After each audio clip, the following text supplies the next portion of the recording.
তাহলে জুলুম থেকে সুরক্ষার জন্য সুন্নাহ কি সমাধান দেয়? মজলুম ব্যক্তির দোয়া থেকে সাবধান থাকো। এই দোয়া মেঘের উপর পৌঁছে যায়। হে আল্লাহ, তুমি আমার জালিমের বিরুদ্ধে আমার ঢাল হয়ে যাও।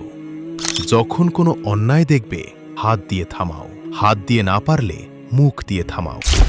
আমরা সবাই একমত যে বিশ্বে অনেক জুলুম অত্যাচার হচ্ছে, মুসলিম অমুসলিম সবার উপর। আর আমরা সাধারণত এর সমাধান খুঁজি রাজনীতিতে বা আধুনিক মতাদর্শে। তাহলে জুলুম থেকে সুরক্ষার জন্য সুন্নাহ কি সমাধান দেয়? সুন্নাহর বিষয়ে বলতে গেলে এটি শুধু এক স্তরের সুরক্ষা নয়, সুন্নাহ দেয় বহু স্তরের ঢাল। এটি আধ্যাত্মিক ঢাল দেয়, সামাজিক ঢাল দেয়, নৈতিক ঢাল দেয় এবং বাস্তবকর্মের ঢালও দেয়। সবচেয়ে গুরুত্বপূর্ণ হল আধ্যাত্মিক ঢাল। আমাদের প্রিয় নবী বলেছেন, মজলুম বা অত্যাচারিত ব্যক্তির দোয়া সরাসরি আল্লাহর কাছে পৌঁছে যায়, মাঝে কোনো বাধা নেই। সহিহ বুখারী হাদিস নম্বর 2448 এবং সহিহ মুসলিম হাদিস নম্বর 19-তে বলা হয়েছে, নবীজি সাল্লাল্লাহু আলাইহি ওয়াসাল্লাম বলেছেন, মজলুম ব্যক্তির দোয়া থেকে সাবধান থাকো। এই দোয়া মেঘের উপর পৌঁছে যায় এবং আল্লাহ বলেন, আমার ইজ্জত ও মর্যাদার শপথ, আমি তোমাকে সাহায্য করব। আল্লাহ সরাসরি জবাব দেন, আমি তোমাকে সাহায্য করব। এবং এটা কোনো ব্যাপার না যে অত্যাচারিত ব্যক্তি মুসলিম না অমুসলিম, গুনাহগার না নেককার। যদি সে মজলুম হয় তাহলে আল্লাহ তার দোয়া শোনেন। নবীজি সাল্লাল্লাহু আলাইহি ওয়াসাল্লাম মজলুম ব্যক্তিকে পরামর্শ দিয়েছেন, আল্লাহর কাছে দোয়া করো এবং বলো, হে আল্লাহ, তুমি আমার জালিমের বিরুদ্ধে আমার ঢাল হয়ে যাও এবং আমি তোমার কাছে জালিমের জুলুম থেকে আশ্রয় চাই। এটি হল প্রথম ঢাল। সংক্ষেপে বলছি, সবচেয়ে গুরুত্বপূর্ণ কথা হল, আল্লাহর চেয়ে ভালো কেউ তোমাকে সাহায্য করতে পারবে না। যখন তুমি মজলুম, তখন সবচেয়ে বেশি সাহায্য করতে পারবেন একমাত্র আল্লাহ। আমরা আল্লাহ ও তার রাসূলের কাছ থেকে পথ নির্দেশনা পাই।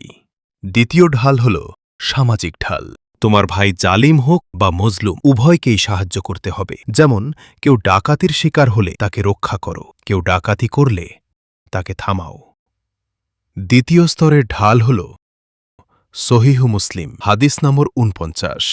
নবীজি সাল্লাল্লাহু আলাইহি ওয়াসাল্লাম বলেছেন, যখন কোনো অন্যায় দেখবে হাত দিয়ে থামাও, হাত দিয়ে না পারলে মুখ দিয়ে থামাও, মুখ দিয়েও না পারলে অন্তত মনে মনে ঘৃণা করো।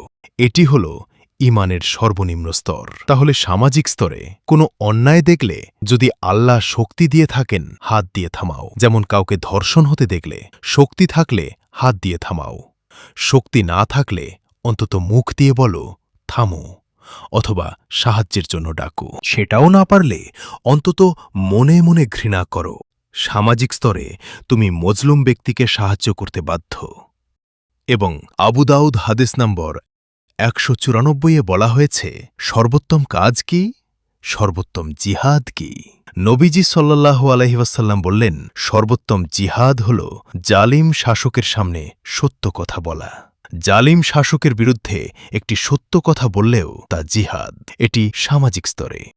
তৃতীয় স্তর হল নৈতিক স্তর। নবীজি সাল্লাল্লাহু আলাইহি ওয়াসাল্লাম বলেছেন, যে কোনো অন্যায় দেখলে তা থামাতে হবে। এবং চতুর্থ স্তর হল কর্মের স্তর।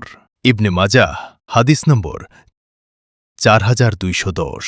দান সদকা করো। তুমি মজলুম হলেও দান করো, এটি তোমার অনেক উপকারে আসবে, গুনাহ মাফ হবে। তাই দান সদকা করতে থাকো। মজলুম হলেও তোমার কর্মও গুরুত্বপূর্ণ। এগুলোই হল সুন্নাহতে নির্ধারিত স্তরগুলো, যা আজকের বিশ্বে জুলুমের বিরুদ্ধে ব্যবহার করা যায়।